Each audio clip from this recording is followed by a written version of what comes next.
Disclaimer: it's inspired by reality, shaped by imagination. What happens when Eddie Murphy, the quick-witted comedy legend known for turning everyday life into punchlines, takes on Joy Behar in a heated debate about whether artificial intelligence can really be trusted to care for America's seniors? It started lighthearted, with Eddie joking about robots bringing his grandma soup with a side of malware, earning laughter across the table. But when Joy pressed the issue, arguing that AI might be the only solution to an aging population and shrinking caregiver workforce, the room's energy shifted. Eddie's tone turned serious. He spoke about dignity, human touch, and how technology should never replace compassion. Joy countered with data, efficiency, and the reality of overworked families. What began as banter quickly turned into one of the View's most intense exchanges. Funny at first, then deeply human. By the time Whoopi tried to reel it back, Eddie's final line had already gone viral. "You can program empathy, Joy, but you can't fake love." The audience fell silent. Then the applause came. Millions online couldn't stop debating, would you trust a machine to care for your parents? The moment Eddie Murphy walked onto the View stage, the audience lit up. His grin was wide, his stride easy, that familiar mischievous energy in his step. Joy Behar greeted him with a laugh. "Here comes trouble," and Eddie shot back, "Only if you started, Joy." The audience roared. It felt like it would be a fun, nostalgic segment. Eddie Murphy, the comedy icon, chatting about his upcoming film and life after decades in the spotlight. But Whoopi, ever the anchor, pivoted fast. "Eddie," she said, "you've been outspoken lately about technology and how it's changing human connection. So let's go there. AI is now being used in elder care, robots, virtual nurses, digital companions. Should AI be trusted to take care of our seniors?" Eddie leaned back, raised an eyebrow, and said, "You mean like my mom getting bedtime stories from Siri?" The audience chuckled. "Look, I get it. Robots don't call in sick. But when my mother needed care, she didn't want a screen blinking at her. She wanted my sister. She wanted warmth. You can't download that." Joy jumped right in. "But Eddie, that's the point. There aren't enough sisters. There aren't enough caregivers. Technology isn't replacing love. It's supplementing it. If AI can make sure your mom takes her meds on time or alert someone when she falls, isn't that a good thing?" Eddie nodded slightly, but his smile faded. "Sure, for reminders and safety checks. But the second we let machines replace people, we're saying that care is just a checklist. My mom didn't just need a nurse, she needed a presence. You can't teach a robot to hold someone's hand and mean it." Sonny Hostin chimed in. "I agree with Eddie on that. My grandmother had dementia, and what she responded to most was touch and music. You can't code that in an algorithm." Joy rolled her eyes a little. "We're not talking about replacing every human, Sonny, but let's be real. Most families can't afford round-the-clock caregivers. If AI can keep seniors safer and give peace of mind to their kids, why are we fighting it?" Eddie laughed softly. "Because we've seen this movie before, Joy. We invent something to make life easier, then one day we wake up realizing we've traded convenience for connection." Whoopi leaned forward. "So, you're saying we're losing something deeper by letting machines handle care?" "Exactly," Eddie said. "It's not about hating tech. It's about what we value. If your dad's last smile goes to a robot that can't even feel it, what are we doing?" The audience murmured in agreement. Some clapped, others sat quietly thinking. Joy wasn't done, though. "Eddie, you're a comedian. You make people laugh about life. But AI isn't just about emotion. It's about survival. In 20 years, there will be more seniors than caregivers. What's your plan? Hope your kids don't get too busy?" The jab landed hard. Eddie chuckled, but his tone sharpened. "My plan, Joy, is to teach my kids what care means, because if they think an app can do that for them, then I failed somewhere." That line hit like a spark.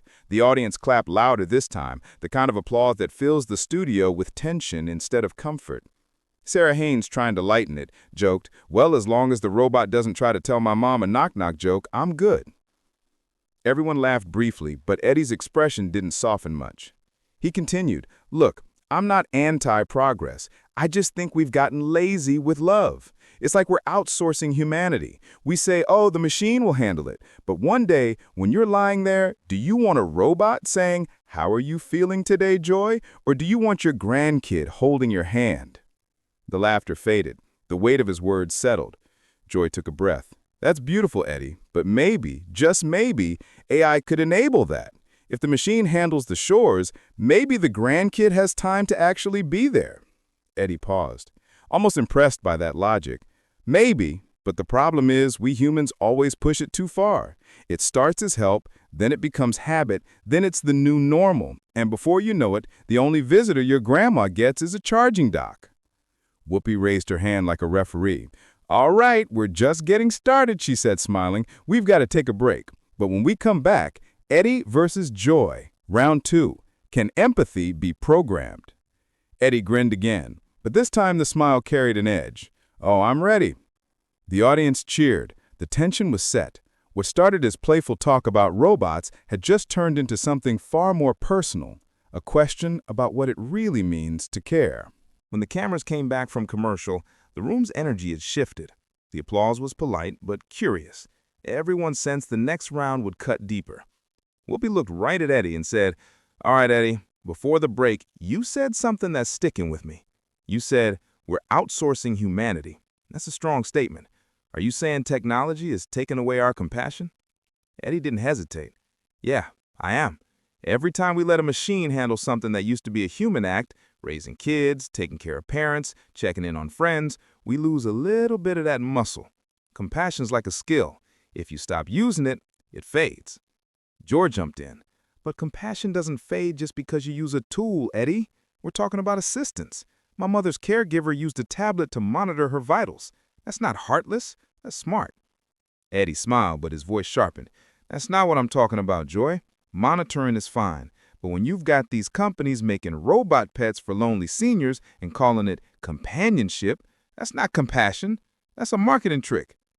Joy's tone turned defensive. Hold on. Those things have helped people. There are studies showing seniors talk more when they have a digital companion. That's good. You can't just dismiss it because it makes you uncomfortable. Eddie leaned forward, elbows on the table. I'm not uncomfortable with pretending it's real. You think your mom deserves a chatbot that says, I love you, Joy? Because I don't. I think she deserves you. The audience gasped a little. Joy's face stiffened. Whoopi quickly stepped in. Okay, that's getting personal. But Joy wasn't backing down. You're making this sound like people are choosing robots over love, Eddie. You live in a world where you can afford to hire anyone. Not everyone can. AI is filling a gap, not replacing a heart. Eddie's voice softened for a second. I respect that, Joy. But there's something dangerous about getting used to fake warmth. It's like living under a heat lamp. You think you're getting the sun, but you're not. Sonny Hostin nodded. That's poetic but real.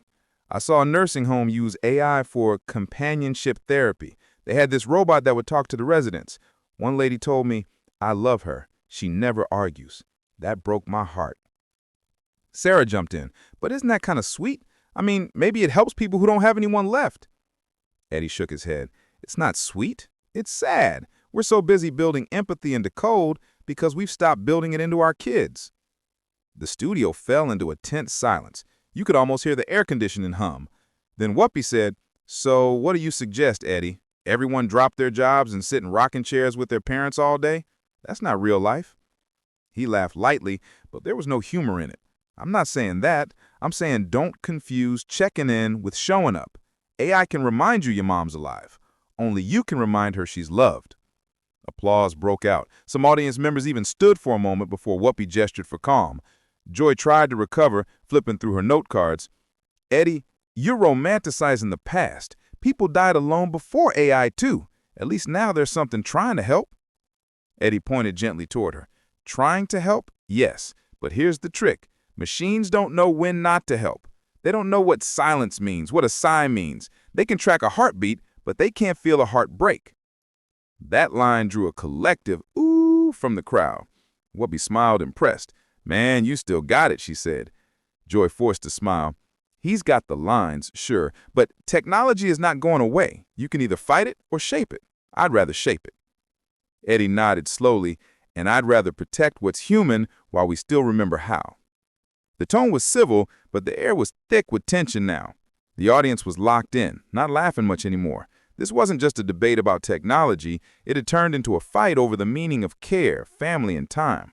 Sarah, trying to break the heaviness, asked Eddie, "Have you ever actually tried one of these AI caregivers, like the ones that talk, play music, and read bedtime stories?" He laughed again, more genuinely this time.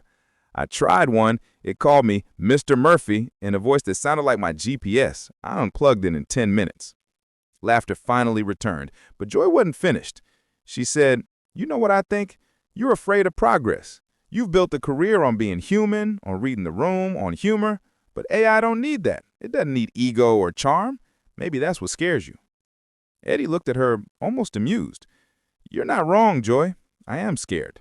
Not for me, but for what happens when we stop missing each other, when we're fine with fake company because it's easier." Joy hadn't shook her head. "You're exaggerating." "Maybe I am. But when I walk into a senior home and see an old man talking to a tablet because his kids are too busy scrolling on theirs, I don't think I'm exaggerating at all." That hit hard. Even Joy went quiet for a second. Whoopi exhaled and looked between them. "All right, this is clearly bigger than AI. We're really talking about how much we still care about caring." Eddie nodded. "Exactly." Joy adjusted her mic. "Then maybe the real problem isn't AI. Maybe it's us." Eddie smiled, that slow, knowing grin. "Now we're getting somewhere." The crowd applauded again. What began as a simple question about technology had evolved into a moral showdown, one side defending innovation, the other defending intimacy. But neither one of them knew the most emotional moment was still ahead, when the debate would hit something raw and deeply personal for Eddie himself. The studio lights felt warmer now. You could tell the temperature of the room had changed, not literally, but emotionally. The debate wasn't just intellectual anymore. It was personal. Whoopi leaned forward, resting her elbows on the table. "Eddie, you mentioned something before the break that struck a chord. You said AI can't feel heartbreak. Have you seen that play out personally?" Eddie hesitated. For the first time all morning, he didn't rush to answer.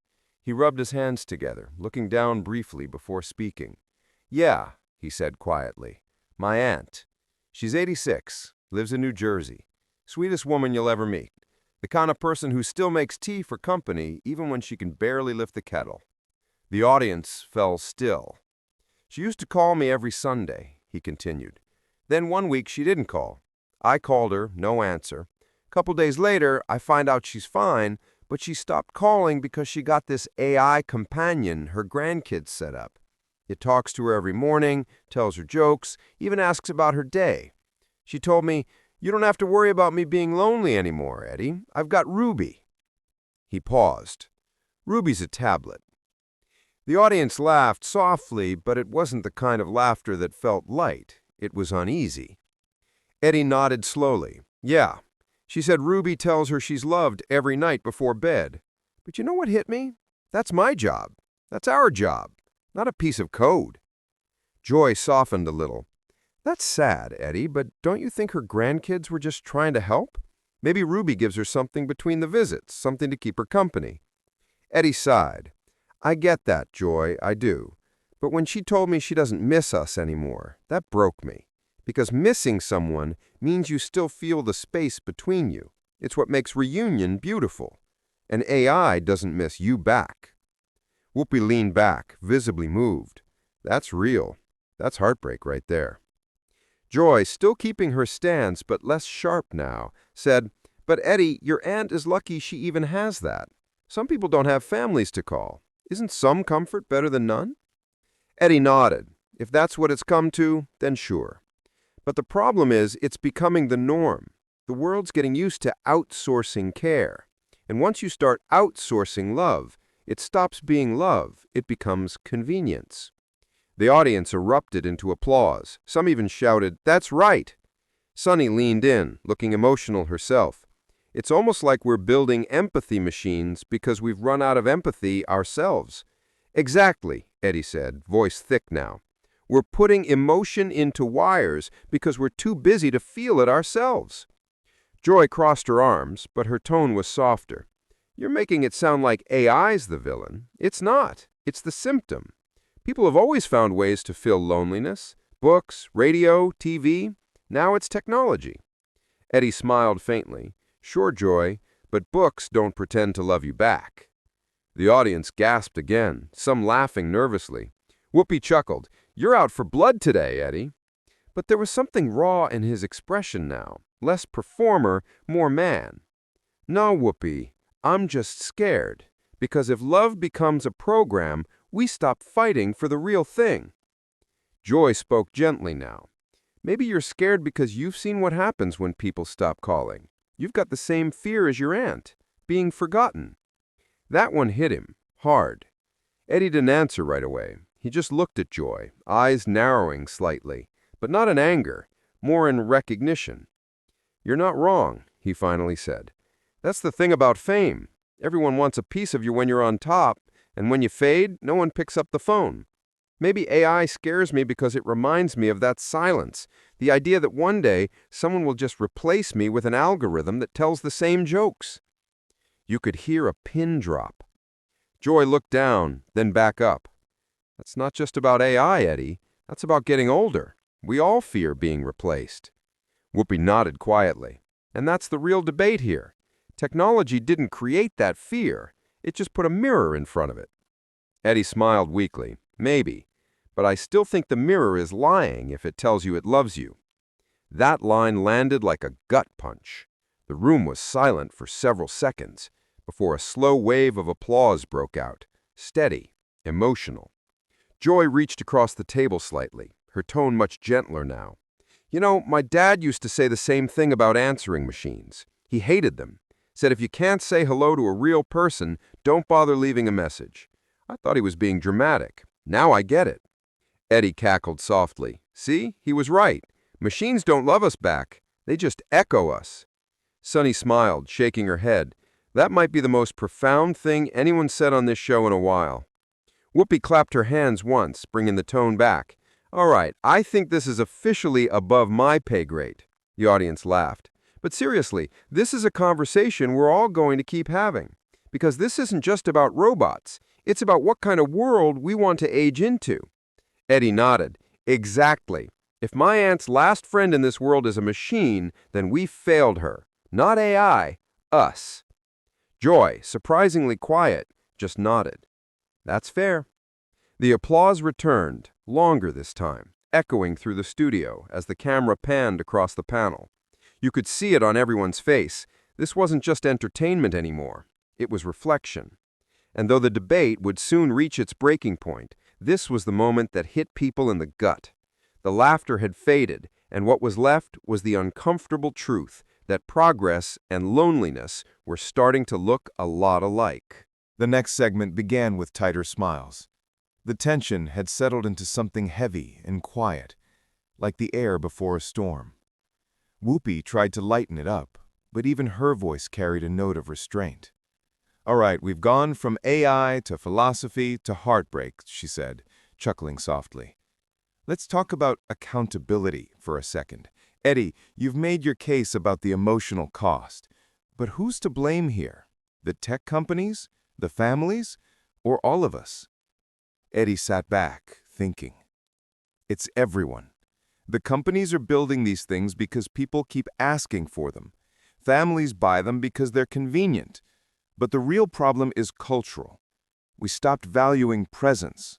We live in a world where showing up is optional. Joy interjected.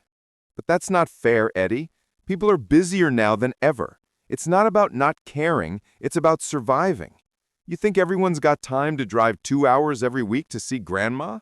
That's not lack of love, that's life. Eddie looked at her, his expression firm. Love that's too busy stops being love. It becomes guilt management. That hit hard. A few audience members even groaned softly at the line. Joy leaned forward. That's easy for you to say. You've got fame, freedom, money. But for the average person working 2 jobs, AI isn't heartless, it's help. Sometimes help is all you can afford. Eddie nodded. I'm not judging anyone trying their best. I'm judging the culture that tells them it's enough. We're normalizing distance. We don't just build machines to help anymore. We build them to replace. Joy's tone sharpened again. But if AI gives seniors safety, companionship, and dignity, what's so wrong with that? You'd rather they just sit alone? He shot back. I'd rather we remember they're alive, not just patients to be monitored, but people who need laughter, touch, stories, the kind of care no algorithm can replicate. The crowd cheered loudly at that. Joy waited for it to die down, her expression tight. And who's going to provide that, Eddie? You? You talk about compassion like it's free, but it costs time, energy, money, things most people don't have. He leaned in. That's the problem. We've made caring sound like a luxury. It's not. It's what makes us human. The applause returned, louder now. Even Whoopi's usual calm had shifted. Her eyes flicked between them, seeing the clash intensify. Joy pressed on, her tone almost pleading now. Eddie, you're acting like people who use AI don't care. They do. They just live in a different world now. He didn't flinch. Then maybe it's the world that's wrong. Maybe progress that leaves people lonelier isn't progress at all. That line landed hard. Another wave of applause rippled through the audience. Joy exhaled sharply. You're turning this into a sermon, not a debate. Maybe it needs one, because the moment we stop fighting for the human part of humanity, it's over. You can't code love, Joy. The audience broke into applause again, longer this time. Joy raised her hands, frustrated. Then what's your answer, huh? Ban technology? Go back to typewriters and telegraphs? You can't stop it, Eddie. You can only guide it. I'm not saying stop it. I'm saying don't surrender to it. There's a difference. Whoopi spoke up softly. That's deep.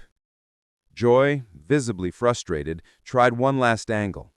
You know what I think this really is? Fear of change. You're afraid machines will do it better. You're afraid people won't need you anymore. That silenced the room. Eddie stared at her. The audience murmured, sensing she'd crossed into personal territory. He took a long breath. You know, Joy, I've been replaced plenty of times. Younger comics, bigger names, newer faces. That's fine. But being replaced by something that doesn't even feel? That's not evolution. That's extinction. The words hit like a hammer. Even Joy looked stunned. Whoopi tried to diffuse it. All right, let's not have the view turn into the end of humanity. The audience laughed nervously. But Eddie wasn't joking anymore. He looked out towards the audience, his tone lower now. You know what's wild? We call these things care bots, but they don't care. They just perform care. And that's what scares me about where we're headed. If fake care becomes good enough, we'll stop knowing the difference. The audience quieted again. Joy shook her head almost softly. You really think it's that bad? Eddie nodded. Yeah, because the people selling it don't see it as empathy. They see it as efficiency. But love isn't efficient, Joy. It's messy. It's time-consuming. It's real. That got the loudest applause of the day. Whoopi finally stood slightly from her seat, her voice raised just enough to close the moment. Okay, we gotta wrap this segment, but I'll say this. Eddie, Joy, this is probably the most human debate about technology we've ever had. The camera panned to the audience, many nodding, some teary-eyed. Eddie smiled faintly, leaning back. That's all I wanted, to remind people what's at stake. Joy looked down, fiddling with her note cards, then back up at him. Her tone softened. You did. I'll give you that.